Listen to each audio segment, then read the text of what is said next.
Good morning, everyone. Pam Jacobson, your host of Three Things You Need to Know. Welcome, welcome. So, today we're going to talk about putting your heart into it.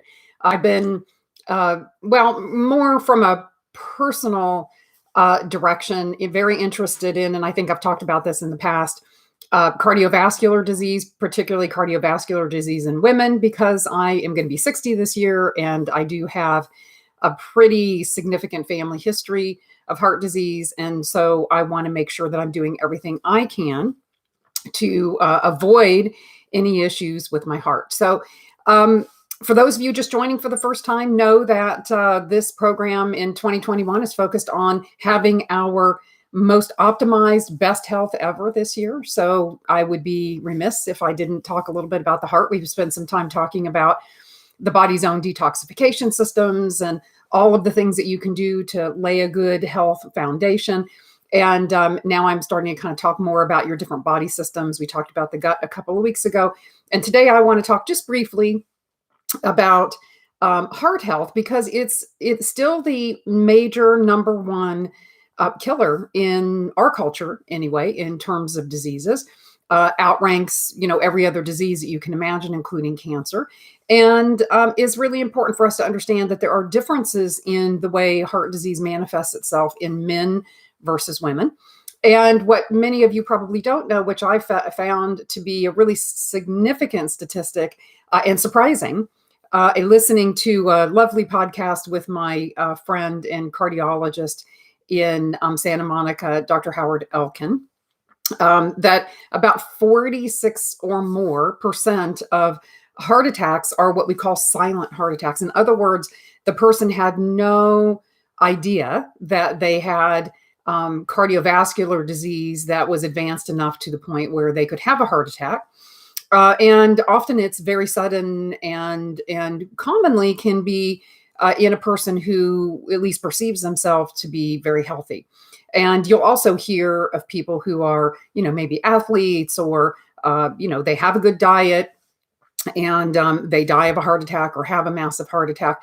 There's a number of different, reasons why somebody may have a heart attack, but I'm talking specifically today about cardiovascular disease, more specifically about the buildup of atherosclerotic plaquing, clogging, if you will, of the arterial wall that eventually leads to potentially a decrease in the amount of blood flow to the heart, and breaking off of the plaque, which causes a blockage. And that generally results in a heart attack or damage to the heart muscle because blood can't flow. So an acute or sudden event is generally when a piece of the plaque has ruptured and blocks blood flow. But for many of us, it's many years in the making where the artery wall is, slowly becoming, more narrow and more narrow due to the buildup of this plaque. And, oftentimes we'll develop heart symptoms or cardiac symptoms just simply because we just don't have enough blood flow. So I'm not a cardiologist, but I'm very interested in this area, both for my personal health and because it is the number one killer and because it can really affect just about anyone, but particularly those that are starting to get up in and around my age group, because it does tend to take this many years to get to the point where it's bad enough that someone would suffer a heart attack. This is a subject that I want to make sure that we're talking a little bit about. So how would you know? Well, first and foremost, if you're having any kind of symptoms, that 46% plus that I mentioned earlier of heart attacks, it's more prevalent in men and more prevalent in people who have other conditions or diseases, especially diabetes.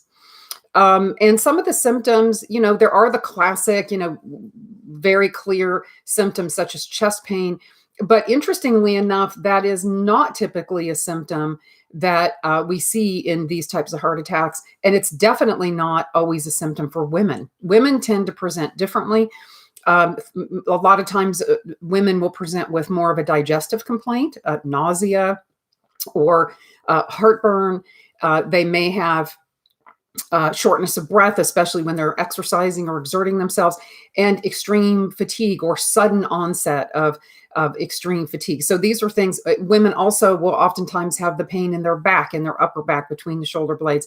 So it's important to understand that the classic, pain down the left arm or pain in the chest radiating to the left arm, while that is possible, it is on many occasions not the hallmark symptom that would alert you to the possibility that you were having a heart attack.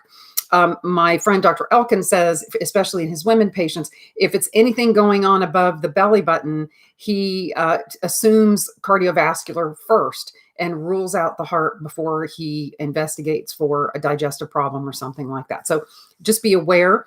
But the other way that you can tell is by being tested, right? And so most of us, as we reach mid-age, especially where I'm at this point, we're accustomed to maybe getting an annual physical, and our doctor is doing the basic lipid panel.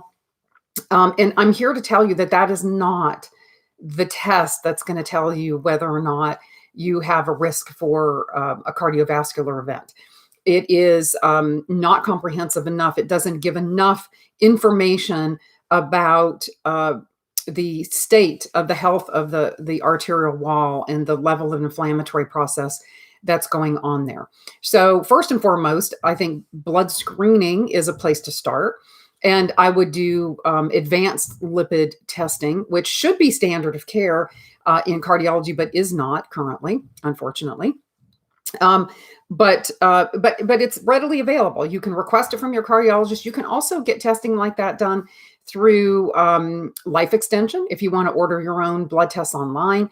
And you can also obviously work with me. I can help you get that kind of testing and help you sort out what it means. And, do you need to see a cardiologist? Do you need to get functional testing so that we can see, is there a problem with blood flow into the heart? What the blood testing will help you understand is whether or not you have the potential, right? Do we see inflammatory markers?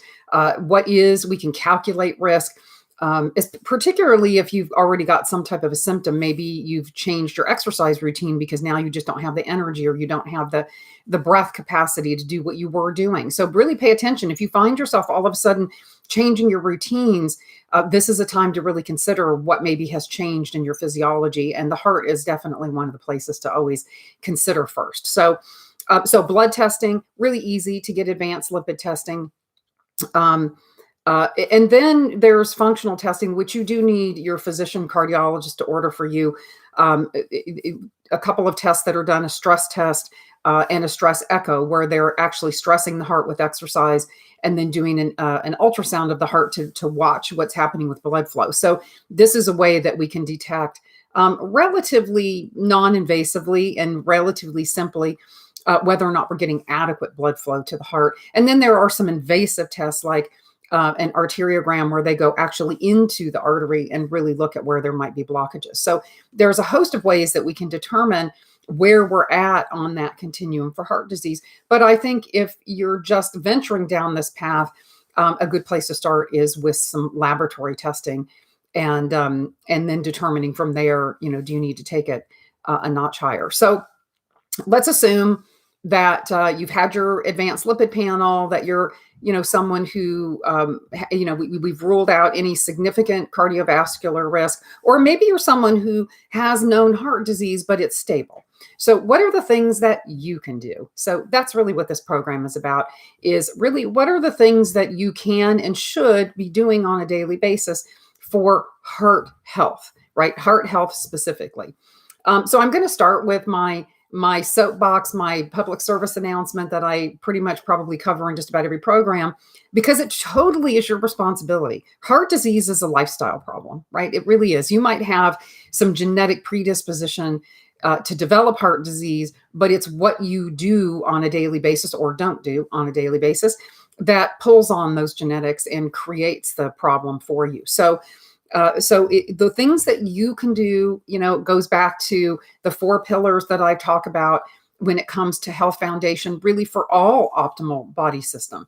And that is going to be optimizing your sleep. And I'm not going to go into the details about how to do that, because I've probably done 5 programs in the last year that gives you the blow-by-blow description of that. But I am going to tell you that if you're concerned about heart disease, if you've got a heart disease family history, if you've not been the best at managing a good health foundation over the last decade or so, then you really need to tighten up and optimize your sleep. You need to manage your stress response, right? The nervous system really puts a lot of pressure on the body systems, such as our cardiovascular system. And so very, very important to have a daily routine for managing response to stress, especially these days, right? We're in the pandemic. It's very stressful for all of us personally. We've got a lot of stress going on just in the world around us. So very, very important to manage stress response. And again, I've done many programs to tell you exactly how to do that. Exercise, right? There's no question that probably at the top of the list for heart health is going to be exercise. What I will say is, I've talked about this a lot, but what I will say for those of you that immediately have the thought when I say that, like, I don't have time to exercise, you need to find time to do it. And you can do that by spreading it out in little bits throughout your day. So again, look back at some of my previous programs. I give you some really great ideas and tools that you can use. But if you're not exercising, that's a real problem for you in terms of mitigating or managing risk for cardiovascular disease. Movement on a daily basis is really important. If you're somebody who was moving already on a daily basis and you've had to change the intensity or the type of movement you've been doing because you've developed some kind of an issue with your energy or your breath, then you're someone who probably needs to be scheduling an appointment with your cardiologist sooner rather than later. And then diet. Yes, of course, diet's important. What's the right diet? I think there's many, many, many different approaches to diet that can be helpful for the heart. There are some that are extremely challenging, like a complete plant-based diet when you're not someone who is accustomed to eating that way. What I would say is a reasonable approach to diet. And that would be, if you've got advanced cardiovascular disease, if you're somebody who's already had multiple heart attacks, maybe you're on a medication profile, maybe you're the person who needs to have a really strict approach to diet, like the Dean Ornish heart diet, which has really been shown to have a tremendous impact on cardiovascular disease, no question. However, it is a lifestyle that, many of us are going to be challenged to easily implement quickly. If you're someone who maybe has cardiovascular risk or maybe in the early risk stages of cardiovascular disease, it's really looking at diet just more practically, right? So I use my salad plate scenario. Again, I've talked extensively about this. It is having a large amount of variety of plants in the diet, but also being careful about eating good fats, moderate protein, and really being, I think, probably one of the most important things is moderate in the consumption of carbohydrates, particularly those things coming from processed foods like breads and pastas, and largely because they unbalance the blood sugar. And really, when you look at that 46+% of people having heart attacks, the highest majority of those are people who have problems with blood sugar regulation, like insulin resistance or maybe even full-blown type 2 diabetes. So diet, yes, is important. Are eggs bad for you? No. If you ate them 3 times a day, every day, maybe. It's not a particular food that causes heart disease, guys. It's a constellation of things: poor sleep, lack of stress response, not moving your body, eating a less than healthy diet. So all 4 of your key pillars are critical for mitigation of cardiovascular disease risk. And I'm going to say that probably for every show forever. So if that's a problem, then maybe this isn't the show for you, but you need to hear it over and over and over again. If you want to avoid a heart attack, it's on you. It's your responsibility. Be doing these 4 things. I've given you tons of information in the last year about exactly what to do and how to do it in each category. And that's really where you start. Now, in terms of supplements, there's lots of things out there that we can do to support heart health. I would say the most important thing that you need to do on a daily basis is your essential fatty acids, EPA and DHA, also known as fish oil. And it needs to be, I think I've done a whole program just on fish oil in the past. It needs to be a high quality. Oils are very volatile. So, your big tubs coming from Costco, probably not a good idea. And you also want it to be high dose when it comes to EPA and DHA, which are the 2 acids contained.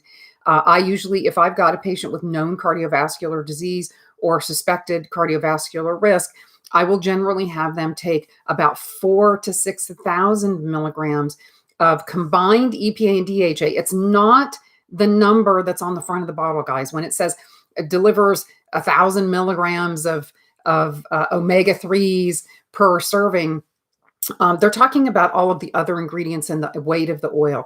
We're looking at specifically two fatty acids, EPA, DHA. They're on the bottle. It'll have a milligram number next to them. Just simply add those two numbers together and look at how many capsules it's going to take to get that. If the serving size is 2 capsules, and I want you to get roughly about 1,000 milligrams of EPA and DHA in a serving, and I want you to take 4 to 6 a day. You can do the math there. That's a lot of capsules. So get a brand that has about 1,000 milligrams of EPA and DHA per capsule, and then take 4 to 6 of those capsules a day. If you're somebody that's had a heart attack, that is on heart-related medications, maybe statins, you really need to be upwards of that 4 to 6,000 a day. If you're someone like me who, maybe has a family history, but I'm pretty healthy, then you can be down around, 3,000 milligrams a day. But that's probably one of the most important supplemental things that you can do for heart health. And lots of other health in the body. It's a highly anti-inflammatory. And so I would recommend that if you're not taking an essential fatty acid on a daily basis, that you start. If you have known cardiovascular disease, you take a higher dose. Otherwise, for those of us that are looking to prevent or stay healthy, then you can take, a lower dose around 3,000 milligrams. So I hope you found this helpful. I mean, it's super important to think about the heart first in a lot of these cases, because it is, the digestive system will kill you slowly, but the heart can kill you instantly if it's not working well. And it was a scary statistic to think that, probably close to 50% of the heart attacks that are going to happen today, the person had no earthly idea, and they had a normal cholesterol panel at their last physical, right? So understand that your doctor's lipid panel and that physical every year where they say, oh, you look good, that is absolutely not the case. We need to be looking deeper at the way we consider blood testing for lipids. And you cannot tell the degree of someone's cardiovascular risk by looking at a blood test. You can only tell that the possibility for it is there. If you've got numbers that are concerning, that's when you need to visit a cardiologist and have the actual functional testing done to see, is there blockage already? Is there something, some type of intervention that needs to happen? So as always, I thank you all for tuning in. If you have questions, I've put all my contact information in the chat area. I'd love to know what you want to know more about, and I'm happy to discuss any subject related to wellness and health optimization here on this program. So until next Wednesday at 9 a.m. Pacific time, I hope you all have a great week.